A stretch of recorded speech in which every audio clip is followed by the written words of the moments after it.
السلام عليكم ورحمة الله تعالى وبركاته. بسم الله، بغيت نوجد معكم الحوت مشرمل ومقلي.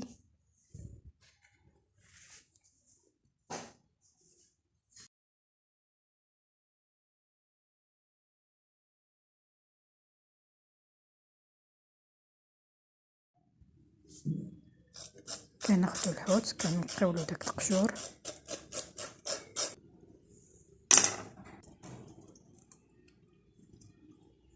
راني محيدالو المصارم من قبل.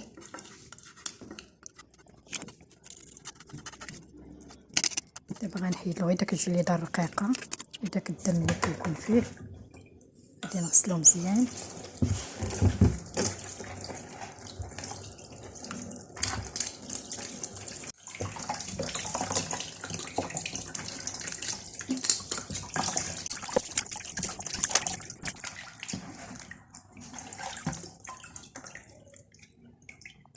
كناخد الملح وكنحكو بالملحه باش كنحيد الزفره داك الجلده الرقيقه.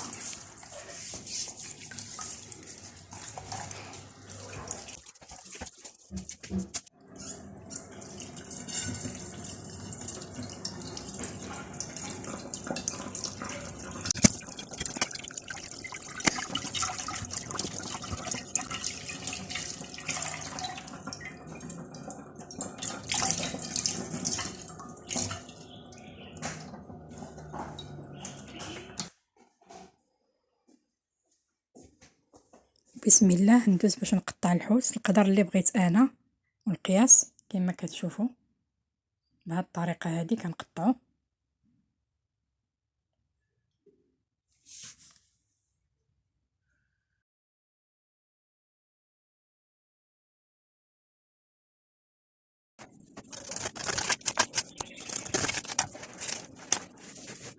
بسم الله، ندوزو دابا باش نصوبو الشرموله ديال الحوت. بسم الله على بركه الله. كنحتاجو حامض، عصير ليمونه، ثوم، 5 فصوص من الثوم، الماء، زيت الزيتون، قليل من الملح، قزبور وحبوب مطحون، فلفله حمراء، الكمون والسوداني، الهريسه والقزبور مقطع. بسم الله، ندوزو باش نوجدو. كنديرو نشرملو هذا الحوت بطبيعه الحال بعد ما غسلته وخليته يستقطر من الماء. بسم الله على بركه الله. نبداو المقادير. بسم الله، كنضيفو التوابل كلهم، كنزيدو من الوسط قليل من الماء ضروري، عصير ليمونه والثوم،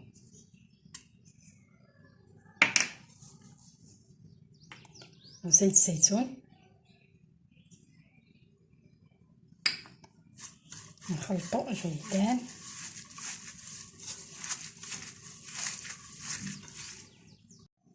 بسم الله على بركة الله.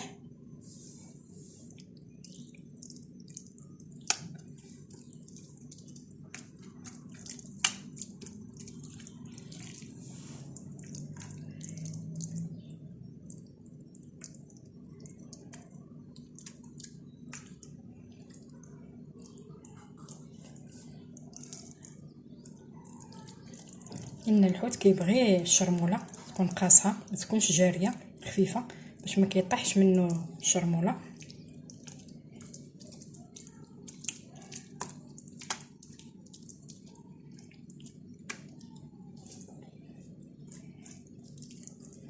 نستمر بهذه الطريقه ان شاء الله، ونرجع معكم باش نبغي نقليه. غادي نخليه بهذه الشرموله واحد ساعتين، وعاد نرجع معكم ان شاء الله نكمل الباقي.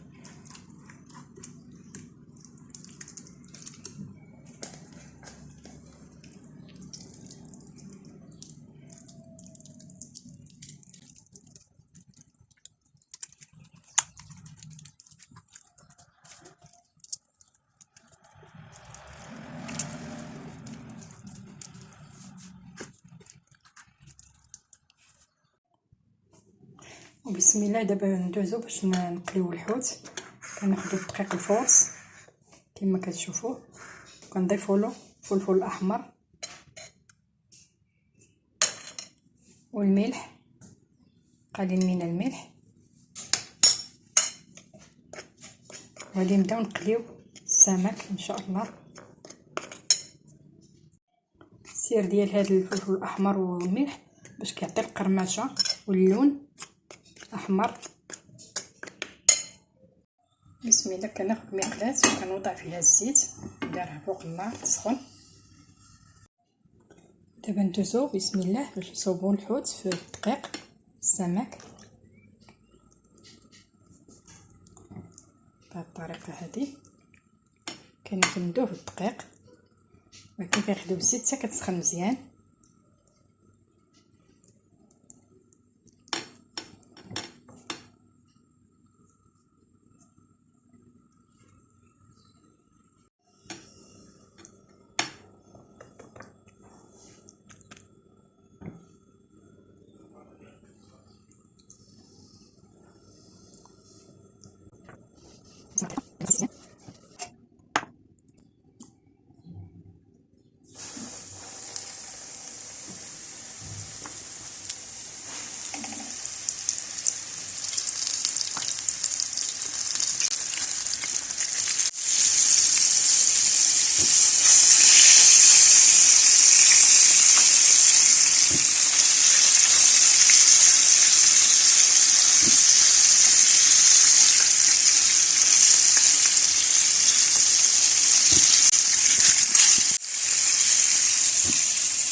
وبسم الله. كان هذا هو الشكل النهائي ديال السمك اللي بغيت جيت معكم اليوم. كيجي ما شاء الله، كيجي بهذه الطريقه هذه كما كتشوفوا. كما قلت لكم القرمشه واللون.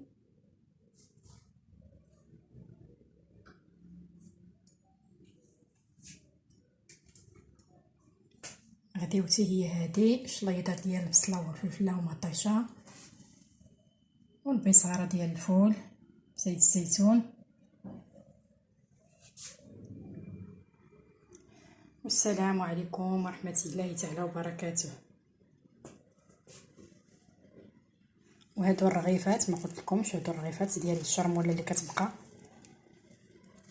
كيجيو بهذا الشكل هذا.